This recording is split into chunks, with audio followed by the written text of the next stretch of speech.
یہ کتاب تفسیر امام حسن عسکری علیہ السلام.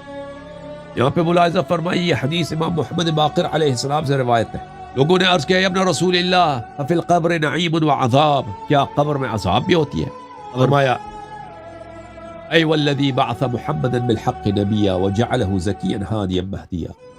فرمایا امام محمد باقر علیہ السلام سے ان رب کی قسم جس نے محمد صلی اللہ علیہ وآلہ وسلم کو نبی بالحق بنایا، پاک پاکیزہ باعث ہدایت، سبب ہدایت، حامل ہدایت بنایا. اور اس رب کی قسم جس نے امیر المؤمنین علیہ الصلاۃ والسلام کو بالعہد وفی وبالحق ملی ولد اللہ مرضی بنایا لمحمد صلی اللہ علیہ وسلم نفسہ. یہاں پہ بہت سارے صفات بیان کرتے ہیں. القاب شریفہ ہے امیر المؤمنین علیہ السلام. سبحان اللہ. فرمایا ان فی القبر نعیما یوفر اللہ بہ حظوظ اولیائہ، قبر میں نعمت ہوتا ہے جو اللہ کے اولیاء کو ملتا ہے. وَإِنَّ فِي الْقَبْرِ عَذَابًا يُشَدِّدُ اللَّهُ بِهِ عَلَىٰ أَعْدَائِهِ، اور قبر میں عذاب بھی ہوتا ہے. اس عذاب کس کے لیے؟ اللہ کے دشمنوں کے لیے. اچھا، إِنَّ الْمُؤْمِنَ الْمُوَالِيَ لِمُحَمَّدٍ وَآلِهِ الطَّيِّبِينَ عَلَيْهِمُ الصَّلَاةُ وَالسَّلَامُ، مؤمن جو اہل بیت اطہار علیہم السلام سے محبت کرتا ہے، رسول اللہ صلی اللہ علیہ وسلم سے محبت کرتا ہے. المتخذ لعلی بعد محمد امامہ الذی یحتذی مثالہ، وہ مومن جو حضرت رسول صلی اللہ علیہ وآلہ وسلم کے بعد امیر المؤمنین علیہ السلام کو اپنا امام مانتا ہے اور امیر المؤمنین علیہ السلام کی اتباع کرتا ہے، ان کے نقش قدم پہ چلتا ہے. وسیدہ الذی یصدق اقوالہ، اور اس کا زندگی کا نصب العین یہ ہے، اس کی زندگی کا شعار، نعرہ یہ ہے، میرا سید، میرا مولا، میرا آقا. میرا مالک کون ہے؟ میرا سید، میرا مالک، میرا آقا، میرا مولا امیر المؤمنین علیہ السلام ہے. میں اس کے ہر قول کی تصدیق کرتا ہوں، جو بھی انہوں نے فرمایا وہ صحیح. وَيُصَوِّبُ أَفْعَالَهُ، اور اس کا شعار یہ ہے زندگی میں کہ امیر المؤمنین علیہ السلام کے سب افعال صحیح ہیں. وَيُطِيعُهُ بِطَاعَةِ مَنْ يَنْدُبُهُ مِنْ عَطَائِبِ ذُرِّيَّتِهِ لِأُمُورِ الدِّينِ وَالسِّيَاسَةِ. اور امیر المؤمنین علیہ السلام نے جو فرمایا کہ میرے بعد 11 امام ہوں گے، ان کو آپ نے ہر امر میں ماننا ہے، ہر بات میں ان کی بات ماننی ہے، اور وہ آپ کی لیڈر ہے. اس بات میں امیر المؤمنین علیہ السلام کو وہ مانتا ہے اور تصدیق کرتا ہے. اذا حضرہ من امر اللہ تعالی ما لا يرد، جب اس کے موت کا وقت آ جاتا ہے. عبارت دیگر وہ شخص جو شیعہ 12 اماموں کو مانتا ہے، ان کے نقش قدم پہ چلتا ہے، ان سے محبت کرتا ہے، اہل بیت علیہ السلام کے سب اقوال کو صحیح مانتا ہے، سب افعال کو صحیح مانتا ہے، ان کے دشمنوں سے نفرت کرتا ہے. اب وہ قضاء الہی کا وقت آیا ہے جس سے کسی کو فرار نہیں ہے، اور وہ کیا ہے؟ موت. اس دنیا سے جانا، دنیا سے جانا. وَنَزَلَ بِهِ مِنْ قَضَائِهِ مَا لَا يُصَدْ، اور وہ قضاء الہی جس کے سامنے کوئی سپر نہیں ہے. موت کا وقت آیا، ٹھیک ہے، وہ آ جاتا ہے. وَحَضَرَهُ مَلَكُ الْمَوْتِ وَأَعْوَانُهُ، موت کا وقت آتا ہے، ملک الموت اور اس کے اعوان، فرشتے، اس کے کارندے آ جاتے ہیں کہ ہم اس کا آپ نے اب ضرور کرنا ہے. اس وقت کیا ہوتا ہے؟ اس وقت کیا ہوتا ہے میرے عزیز؟ یہ ہے حب آل البیت علیہ السلام، حب امام حسین علیہ السلام.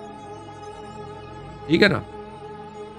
وہ شخص جو اہل بیت علیہ السلام سے محبت کرتا ہے، ان کے نقش قدم پہ چلتا ہے، گناہ اگر کرتا ہے تو فوراً توبہ کر لیتا ہے. ٹھیک ہے نا؟ اب مرنے کا وقت ہے، ملک الموت آ گئے،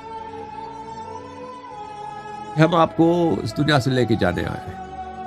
اب آپ کو ایک لمحہ بھی ہم پہ مزید رہنے کا مہلت نہیں ہے. اس کے ساتھ کیا ہوتا ہے؟ وجد عند رأسه محمد صلی اللہ علیہ وسلم سید النبیین من جانب، دیکھتا ہے کہ ایک طرف سید الانبیاء رسول اللہ صلی اللہ علیہ وسلم تشریف فرما ہے، ومن جانب آخر علی سید الوصیین، اور دوسری طرف امیر المؤمنین سید الاوصیاء سلام اللہ علیہ تشریف لائے. تشریف لائے.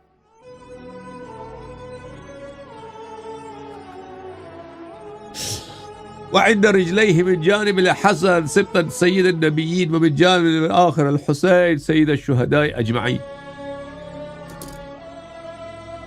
دیکھتا ہے کہ ایک طرف سر کے ایک طرف امیر المؤمنین علیہ السلام، دوسری طرف رسول اللہ صلی اللہ علیہ وسلم، اور پیروں کی طرف ایک طرف حضرت امام حسن مجتبی علیہ السلام تشریف لائے، دوسری طرف امام حسین علیہ السلام تشریف لائے. اور یہ بیچارہ مومن مرنے کا وقت ہے، دنیا سے جانے کا. اب بدن میں طاقت نہیں ہے، جدم نکل رہی ہے، ائمہ اطہار علیہ السلام کی زیارت نصیب ہو رہی ہے. وحوالیہ بعدهم خیار خواصهم ومحبیہم الذین هم سادة هذه الامة بعد سادات من آل محمد علیہ السلام. اور ان کے گرد گرد کون ہے؟ ان کے اصحاب ہیں، ان کے خیار اصحاب تشریف لاتے ہیں، رسول صلی اللہ علیہ وسلم کے بہترین اصحاب، امیر المؤمنین علیہ السلام کے بہترین اصحاب، اور حسن علیہ السلام کے بہترین اصحاب، امام حسین علیہ السلام کے بہترین یار، بہترین اصحاب، جو اس امت میں ائمہ اطہار علیہ السلام کے بہترین ہیں، یہ تشریف لاتے ہیں. فینظر الیہم، مومن ان کے العلیل المؤمن، مومن بیمار ہے، مومن مرنے لگا ہے، موت کا وقت آیا، ٹھیک ہے نا، ان کی طرف نظر اٹھاتا ہے، دیکھتا ہے. فیخاطبہم بحیث یحجب اللہ صوتہ عن آذان حاضرین، ان سے گفتگو کرتا ہے، لیکن یہ گفتگو وہاں پہ جو عام لوگ بیٹھے ہیں کھڑے ہیں ان کو سنائی نہیں دیتا، ان لوگوں کو نہیں سنائی دیتا. یہ ایک معنوی روحانی باطنی گفتگو ہے. جیسے رسول اللہ صلی اللہ علیہ وسلم مومن کو نظر آتا ہے، سامنے دوسروں کو نظر نہیں آتا، ٹھیک ہے. کما یحجب رؤیتنا اہل البیت ورؤیت خواصنا عنہ، جیسے نبی صلی اللہ علیہ وسلم کو نہیں دیکھتے تو وہ گفتگو بھی ان کو سنائی نہیں دیتا.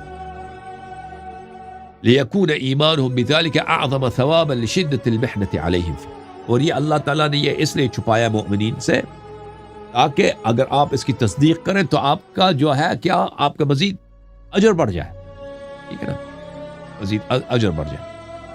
اس کی سن کے اگر آپ تصدیق کریں گے تو آپ کا اجر بڑھے گا. اس وقت مومن یہ کہتا ہے فیقول بی انت و امی یا رسول رب العزہ، یا رسول اللہ میں تو گنہگار، میں روسیہ، یا رسول اللہ آپ تشریف لائے، میں تو ایک گنہگار ماتمی، میں تو ایک گنہگار روسیہ شیعہ ہوں، میں تو اس لائق نہیں اس غریب خانے میں، میں اس غریب خانے میں آپ تشریف لائے، میں گنہگار آپ کا ایک امتی، ایک شیعہ آپ تشریف لائے. بے ابی انت و امی یا وصی رسول رب الرحمن، میرے ماں باپ آپ پہ فدا ہو، یا امیر المؤمنین، یا علی ابن ابی طالب، میں آپ کا ایک گنہگار شیعہ، میں آپ کا ایک بڑا روسیہ شیعہ، میں ساری زندگی آپ کے فضائل سن سن کے میں خوش ہوتا تھا، میں تو کبھی اپنے آپ کو یہ لائق نہیں سمجھتا تھا کہ آپ میرے غریب خانے میں تشریف لائے اور آپ مجھے سرفراز کریں، مجھ گنہگار سے ملنے تشریف. بڑی زحمت کی آپ نے، بڑی زحمت کی، بڑی ذرہ نوازی کی، میں تو اس لائق ہی نہیں تھا. میرے تو وہم میں نہیں گزرتا تھا کہ میں اس لائق ہوں گا کہ آپ کے دیدار نصیب ہو، یا رسول اللہ، یا امیر المؤمنین، یا سید الوصیین. پھر خطاب کرتا ہے امام حسن امام حسین علیہ السلام سے کہ مولا، بڑی ذرہ نوازی کی آپ، بڑی ذرہ نوازی کی کہ اس خادم کو، اس گنہگار غلام کو، میں تو لائق ہی نہیں تھا، میں تو آپ کے شیعوں کے امام بارگاہ میں جا کے جوتے سیدھا کرتا تھا، میں تو آپ کے شیعوں کے جوتوں کے لائق بھی نہیں تھا. میں تو مجلس میں جاتا تھا، عزاداروں کو خدمت کرتا تھا، میں تو عزاداروں کی خدمت کا میں اپنے لیے فخر سمجھتا تھا، میں تو اس لائق ہی نہیں تھا کہ آپ تشریف لائے یہاں. اب آپ یہاں پہ تشریف لائے.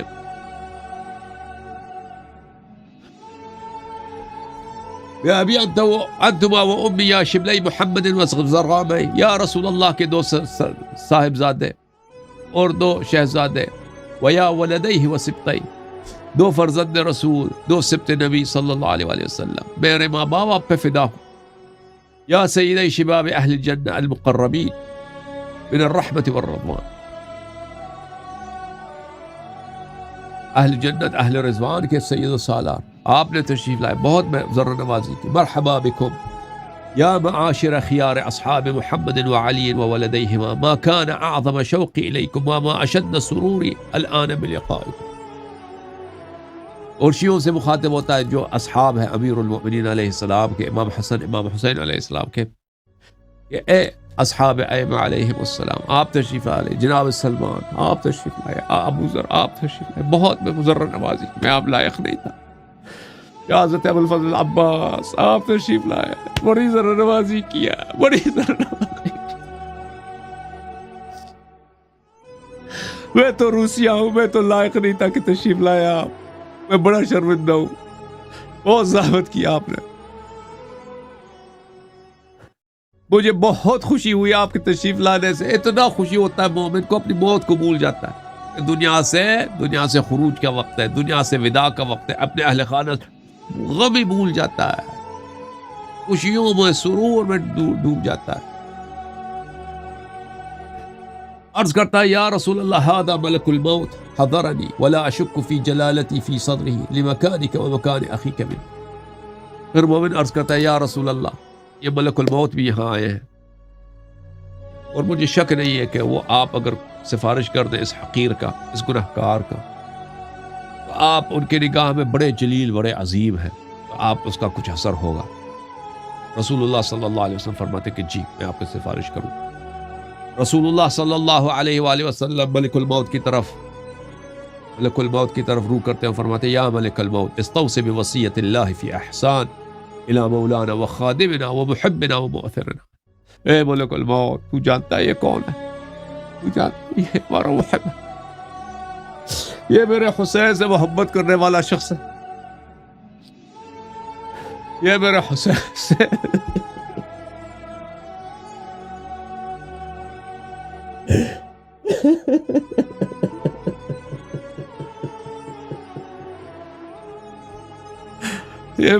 یہ تو جانتا ہے یہ کون ہے، یہ ہمارا محب، یہ ہمارا فدائی ہے، یہ میرے حسین سے محبت کرنے والا، یہ میرے علی اکبر علیہ السلام سے محبت کرنے والا شخص ہے، یہ میرے عباس سے محبت کرنے والا شخص ہے، یہ میرے علی اصغر علیہ السلام سے محبت کرنے والا شخص ہے، یہ میرے شہزادہ قاسم علیہ السلام سے محبت کرنے والا شخص ہے، یہ ہمارا خادم ہے، اس نے مجالس میں خدمت کی ہے، اس نے امام بارگاہوں میں خدمت کی، اس نے حسینیوں میں خدمت کی ہے، اس نے زائرین کی خدمت کی ہے، اس نے ماتمیوں کی خدمت کی ہے، اس نے مجالس کی خدمت کی ہے، اس نے دین کی خدمت کی ہے،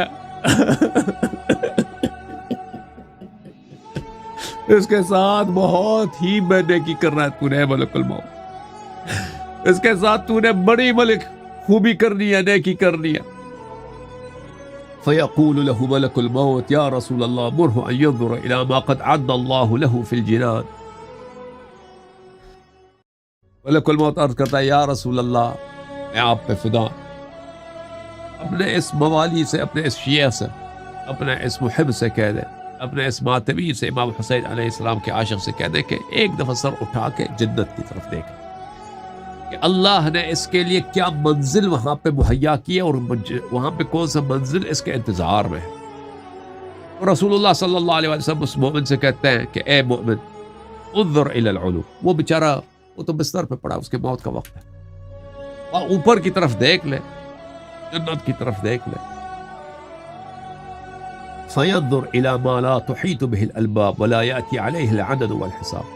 حضرت امام محمد باقر علیہ السلام دیکھتے ہیں کہ مومن جب نظر ڈالتا ہے تو ایسے مناظر دیکھتا ہے کہ کس ایسے حسین مناظر اس کو نظر آتے ہیں، جنت کے ایسے باغات، ایسے قصور، ایسے پھل، ایسے آبشار، ایسے چشمے، ایسے خدام، ایسے نعمات نظر آتے ہیں ما لا تحیط به الالباب، کہ دنیا والوں کے عقل میں، کسی کے عقل میں وہ آ ہی نہیں سکتی، کسی کے عقل میں وہ نہیں آ سکتی، جنت میں اس کے لیے کیا کیا مناظر ہے وہ بیان ہی نہیں کیا جا سکتا۔ ولا یأتی علیہ العدد والحساب، اور وہاں پہ ایسی نعمتیں کسی کا عقل میں نہیں آ سکتے، کس عقول میں وہ آ ہی نہیں سکتی، اور وہ عدد و حساب میں بھی نہیں آتے، گدی میں بھی نہیں آنے والی چیز ہے، ایسے مناظر اس کو نظر آتے۔ ويقول ملك الموت كيف لا أرفق به بمن ذلك ثوابه وهذا محمد صلی اللہ علیہ وآلہ عترته وزوار۔ تو ملک الموت عرض کرتا ہے یا رسول اللہ میں کیسے سے پیار نہ کروں، کیسے میں اس مومن سے میں کیسے اس سے شفقت سے اور نیکی سے اور آرامی سے پیش نہ ہوں. اور یہ اللہ نے یہ جنت اس کے لیے ایسا جنتی آدمی ہے, اس کے لیے ایسا جنت میں ایسے باغات مہیا کیے ہیں, اور یہ آپ اس کے دیدار کے لیے تشریف لائے, آپ اس کے ملاقات کے لیے, اور امیر المؤمنین علیہ السلام اس کے ملاقات کے لیے, امام حسن علیہ السلام, امام حسین علیہ السلام, حضرت پاک اس کے دیدار کے لیے آئے, تو میں کیسے اس کے ساتھ سختی کر سکتا ہوں؟ یا رسول اللہ, یا رسول اللہ, لولا ان اللہ جعل الموت عقبة لا يصل الى تلك الجنان الا من لطعها لما تناولت روح.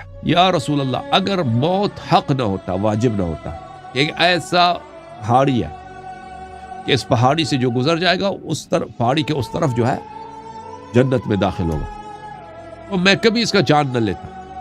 لیکن ولكن خادمك لخادمك ومحبك هذا أسوة بك وبسائر الأنبياء ورسله وأوليائه الذين أذيقوا الموت بحكم الله تعالى.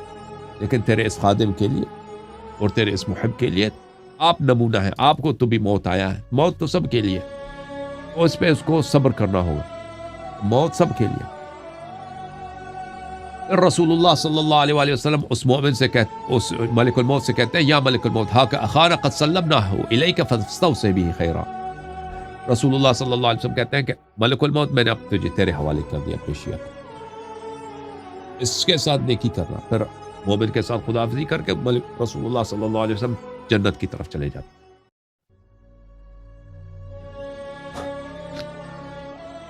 جب رسول اللہ صلی اللہ علیہ وسلم چلے جاتے ہیں تو ملک الموت دیکھتا ہے کہ رسول اللہ صلی اللہ علیہ وسلم چلے گئے, ابھی یہاں پہ تھے اب چلے گئے. ملک یہ اس کی آنکھیں اب کام دیکھ رہے ہیں سب کچھ. تو ملک الموت سے عرض کرتا ہے, یا ملک الموت الوحا الوحا تناول روحی ولا تلبثنها هنا. یا ملک الموت, میں اب رسول صلی اللہ علیہ وسلم یہاں پہ تشریف فرماتے ہیں, میں تو عاشق ہوں رسول صلی اللہ علیہ وسلم کا, امیر المؤمنین علیہ السلام کا, امام حسن کا, امام حسین علیہ السلام کا. ابھی یہاں پہ تھے, وہ میرے ساتھ تھے, تو میری جان لے لے جلدی سے, کہ ان کا فراق اب مجھ سے تحمل نہیں ہو رہا. وہ اپنی سب بیماری بھول جاتا ہے, گھر والوں سے خداحافظی کرنا, وہ اس نے اولاد سے دوری ہو, وہ سب بھول جاتا ہے, ٹھیک ہے نا. رسول صلی اللہ علیہ وسلم کا جو صحبت پا لیتا ہے, وہ سب دنیاوی دردیں وہ بھول جاتا ہے, دنیا سے فراق حاصل کرنا وہ بھول جاتا ہے. جلدی سے میری موت ہے, مجھے لے لو, میری جان لے لے, تاکہ میں ملحق ہو جاؤں رسول پاک صلی اللہ علیہ وسلم سے. اور پھر ملک الموت اس کی جان لے لیتا ہے, جیسے آپ آٹے میں سے ایک بال نکال دیں, آٹے میں سے بال نکال دینا تو اس میں کوئی دقت نہیں, کوئی درد کچھ بھی نہیں, ایسے اس طرح آرام سے اس کو نکال لیتا ہے, جان نکال لیتا ہے. اللہ تعالیٰ آپ سب کو عزت دے, سب کو سلامتی دے انشاءاللہ تبارک و تعالیٰ. اللہ تعالیٰ ہمیں اور آپ کو آل محمد علیہ السلام سے محبت کرنے کی اور ان کے نقش قدم پہ چلنے کی توفیق عطا فرمائے.